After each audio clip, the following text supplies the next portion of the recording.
Hello and welcome back to Book and Page. I'm going for a bit of a different angle today, and that's totally not because the cat is lying where I normally sit at the tripod. Totally not the reason for that. Hi, let's talk about Beowulf. I'm excited to do this one. Last video we talked a little bit about epics and their setup, but Beowulf is just really fun, and it has a special place in my heart because so many of the professors that I absolutely loved during my BA absolutely love Beowulf. So let's get right into it, and we're going to be going every fourth section, basically 4 sections video. So for this first video, it is the prologue and then the first 3 numbered sections. This, of course, is keeping in mind that sections could be numbered differently in different formats. I've got this one, which is translated by R.M. Ziaza and is a Broadview book, and I really like this one because it does, in fact, have that facing page translation, so you can also see the original work as well as the English. So, as always, let's start with a brief summary of what happens in the prologue in the first 3 sections, and then we'll get into things in a little more detail. Now, one of the interesting things about this is that they can be a little wordy about explaining some things. So the first 4 sections, I mean, a lot happens historically, but into the story itself, we're actually only about this far into it. So, we start the prologue with a history lesson first. So we end up meeting quite a few people in rapid succession, starting with, I'm gonna murder all of these names just so you're aware, so be prepared. Skeld. Skeld is the first man we meet, and we get a history lesson of basically how he became king. So we started out raiding, he ended up marrying, he forced all of the Scandinavian countries, they say all the countries in the sea, to submit to him and send him treasure and gold, basically tribute. And he and his wife had a son, and they set up their kingdom, and he was a good king. All of this rapid succession to then start spreading things out. So we get the son named, it's Beowulf. It is not this Beowulf. He is not the title character. Nope. So we get Beowulf, and then Skeld dies. And no one seems to be upset about this. The story does say that it was his appointed time, so his people take him back down to the sea, and they put him in a boat with many treasures and send him off to sea. And then we get even more people. So from Skeld we had Beowulf, his son. From Beowulf we have Halfdan, and from Halfdan we get several children, but the important one for the story is Hrothgar. And Hrothgar is important because he goes on to set up his own kingdom called Heorot. And Heorot, probably mainly just the hall, but basically he is king of this hall.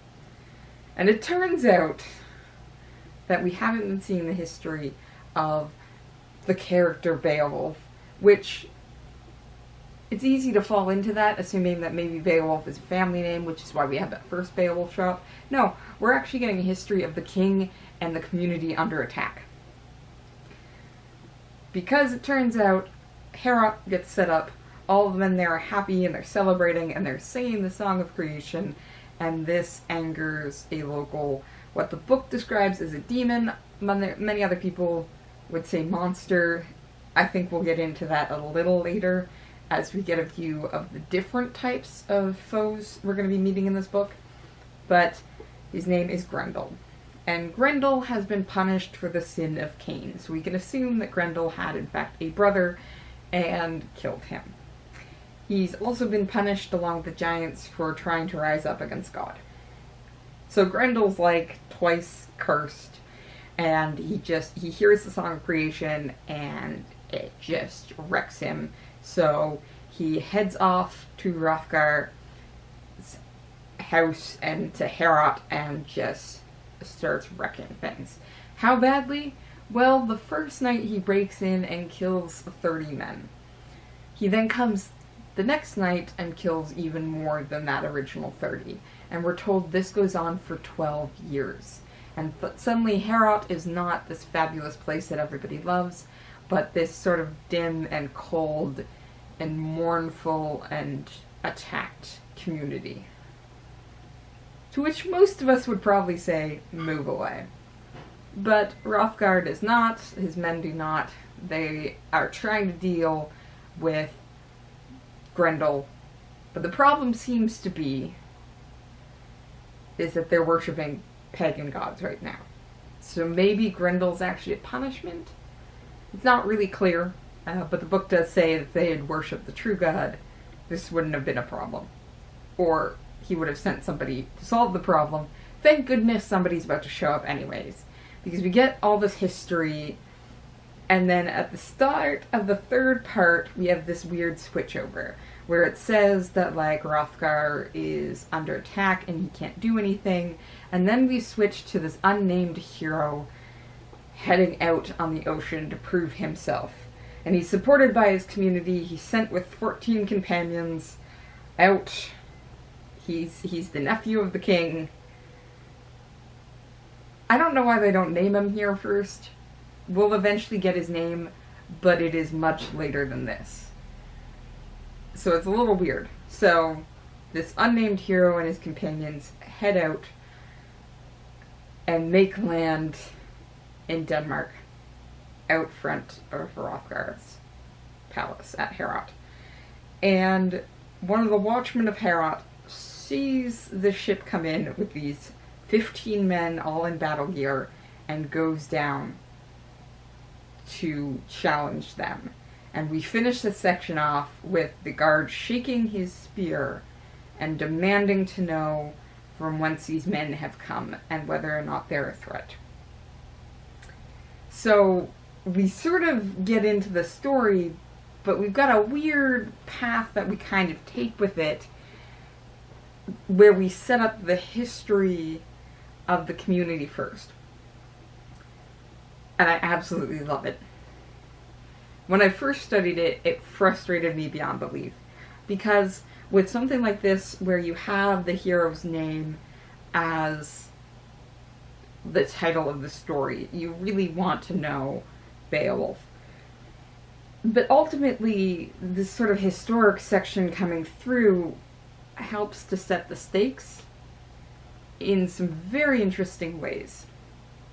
Because we get the story of the community, and we suddenly see how much these people have been suffering, and why a hero like Beowulf is important here.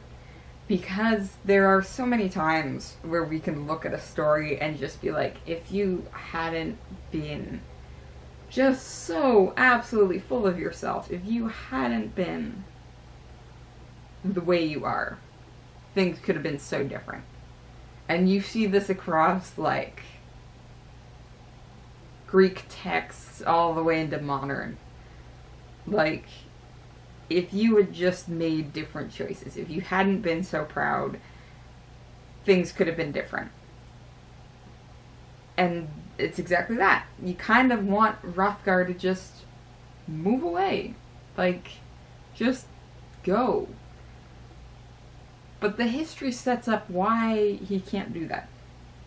Because we get this history of powerful men clearing their own position in the world.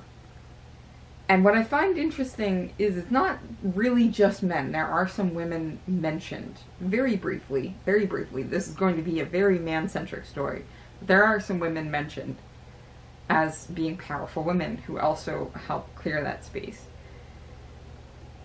Hrothgar can't back down because he's sitting behind, he is the fourth generation in this really powerful family that can't be defeated to that degree.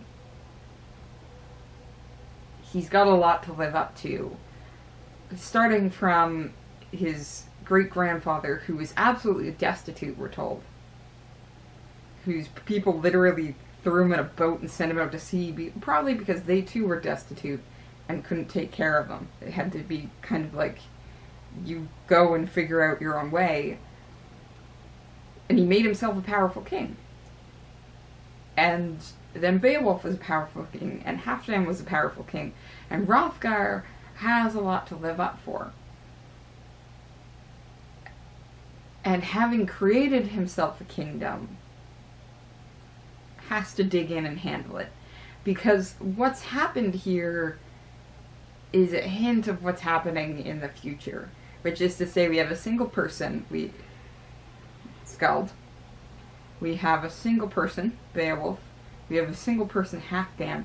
And then we've got 4 children mentioned. And we focus on Hrothgar setting up Heorot and the problems with that community. But we are told that Heorot will eventually fall to fighting amongst family. Well, we can assume the fact that the 4 children have been mentioned, then that's the family that's likely to cause problems. There's a strong chance Hrothgar is out here because he didn't, in fact, inherit his father's kingdom. One of his brothers probably did. So suddenly we have somebody who not only has to live up to the reputation of his family, but one who has to do it in this uncertain and very, very unwelcoming environment, because that's the position he's in. He hasn't been given all this land that already accepts the kingship. He has to make his own way. And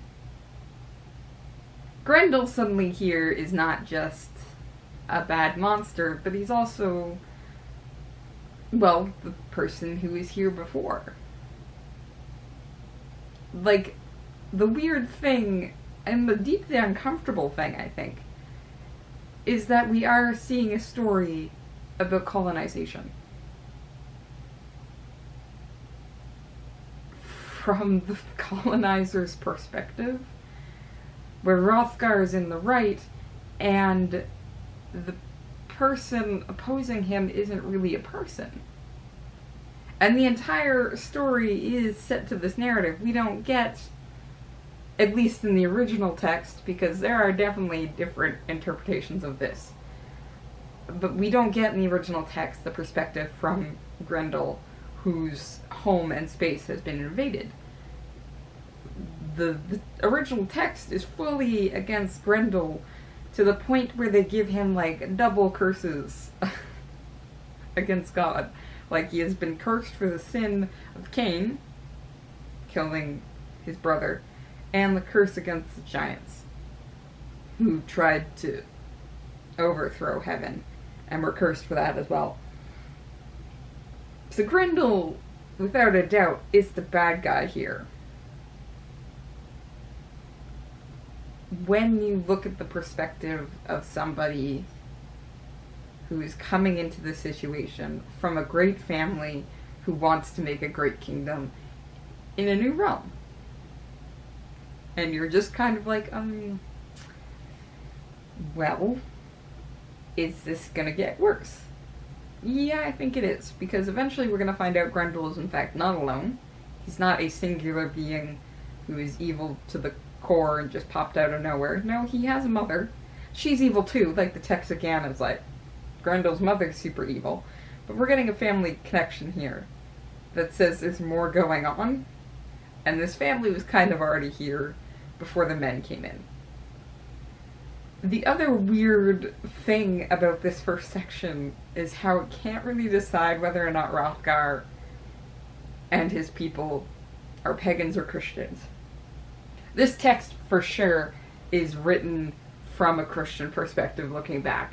The fact that they label Grendel as, like, in the line of Cain tells us that. But the really weird thing is when it can't decide whether or not, like I said, Hrothgar and his people are. Because apparently the thing that bothers Grendel to the point where he attacks these people is the singing the song of creation. But then this narrator backtracks to say that, like, Hrothgar and his people prayed to pagan gods for help. well, then how are we getting the Christian song of creation being sung in this pagan kingdom against this demon? And we're not going to get an answer to that, because we're constantly just in this perspective of a Christian writer trying to tell a pagan story and forgetting certain things. When the up to this point unnamed Beowulf and his companions land in Denmark, they thank God for getting them safely across the ocean. And you're just kind of like, but did they? But did they? So it is going to be this weird thing as we're going through, that we have to keep in mind we're not seeing a history or even an epic history of this group of people from their own perspective. We are seeing a history of these people created after the fact from a different time period. And as much as the anonymous author here makes lip service to the fact that these people are pagan, we're not going to get a lot of that. We're going to get a lot of more biblical history and those connections than we are going to be getting a Danish or Scandinavian perspective on themselves. And I say Denmark because they tell us Hrothgar is definitely Danish, so he's from the Spear Danes. And we know Beowulf is... Yeah. So, again, like, Grendel doesn't want any peace from the Danish army. But it's a question of where we actually are right now and where we'll end up is very, very confusing.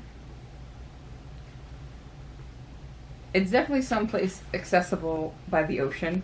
And also, can I just say that the sheer number of descriptive terms for, like, the ocean is beautiful.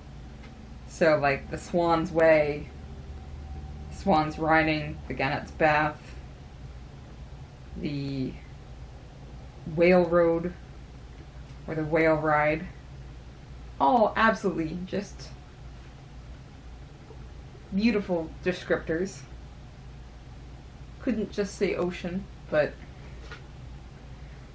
the other thing we have to keep in mind is this seems to be written in the sense of a spoken word. So these descriptors are there to fill in moments. And you see this a lot with different spoken word ones, where the descriptors are kind of there for if you panic, you're just like, the Wine Dark Sea. That's the one you hear pointed out most because it happens a lot in, like, the Iliad and the Odyssey, Homer's works, the Wine Dark Sea. But this one, it's like, the swan's riding, or the whale's riding. It's the ocean.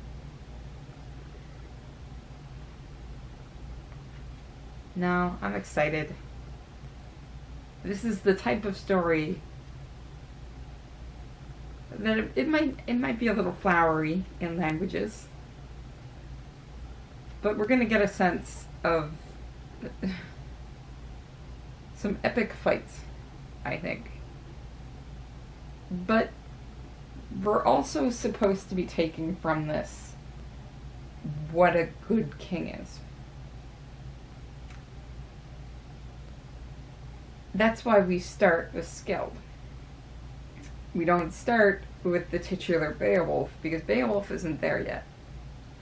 The very first section of the Beowulf poem is about Skeld.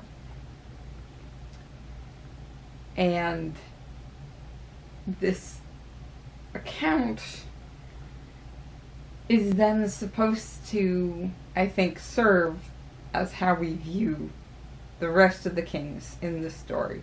So Hrothgar and eventually Beowulf as well.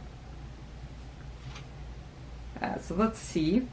So often Skeld Skeefing seized the mead benches from many tribes, troops of enemies, struck fear into earls.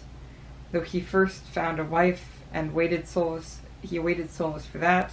He grew under heaven and prospered in honor until every one of the encircling nations over the Wales riding had to obey him, grant him tribute. That was a good king.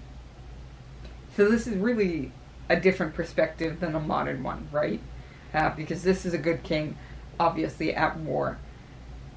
Seizing the mead benches is always a funny one. It is one that everyone absolutely loves because it just gives you this idea of raiding like a hall. Like you go in and you steal even the furniture and you run out with it.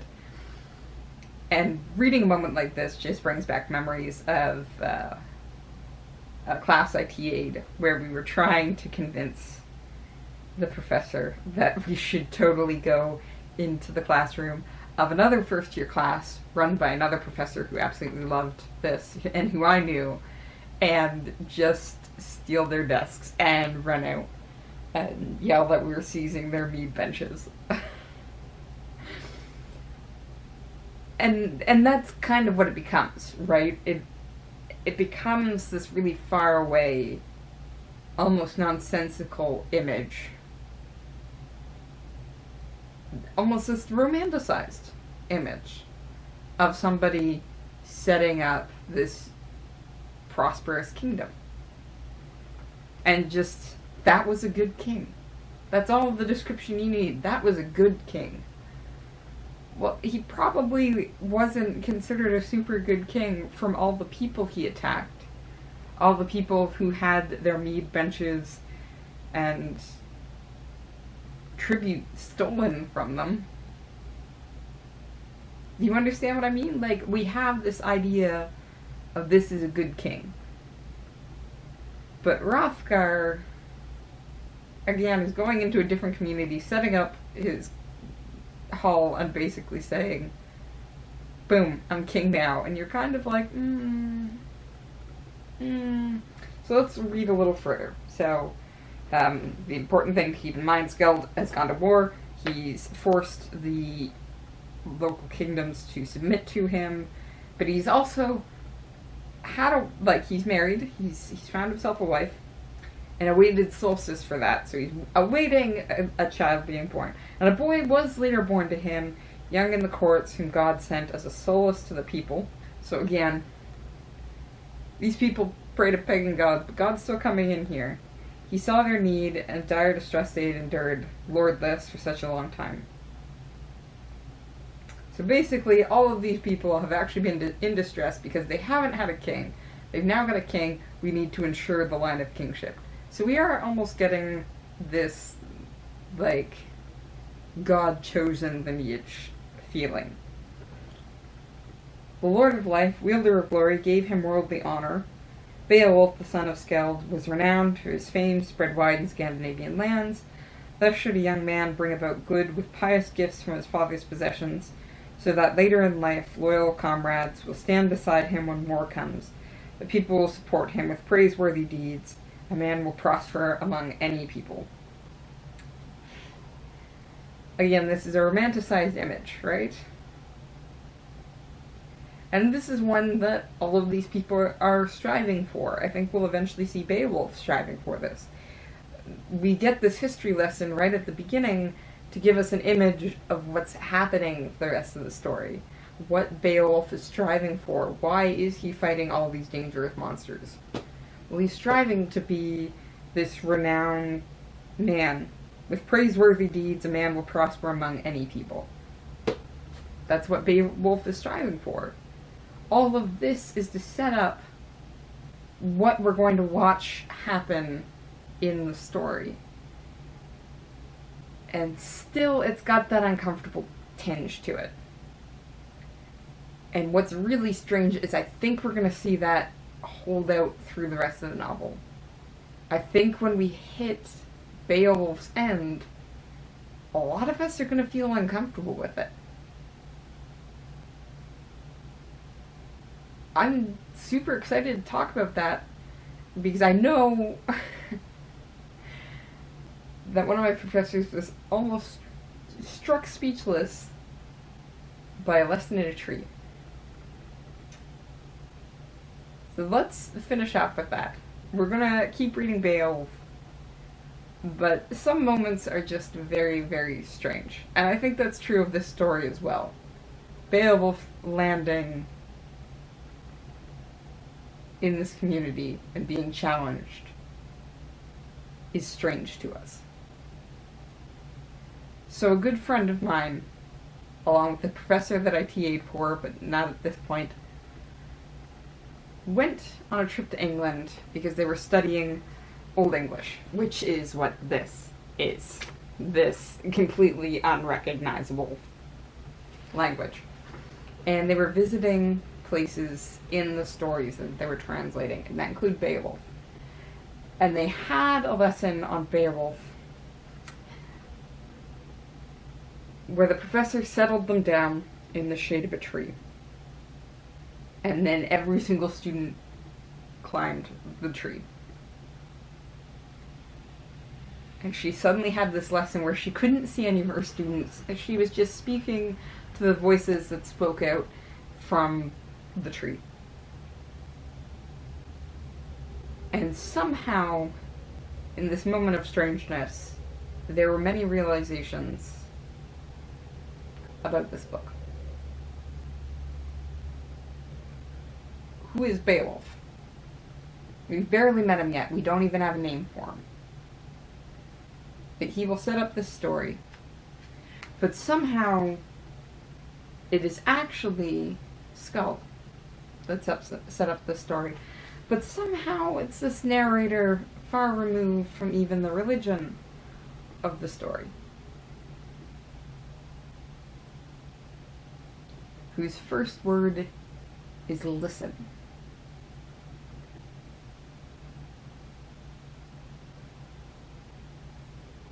Listen. Listen to the story we no longer know who wrote it.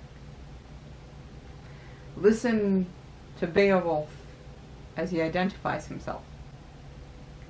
And listen to the voices in the trees. Yeah, this is going to be a weird adventure.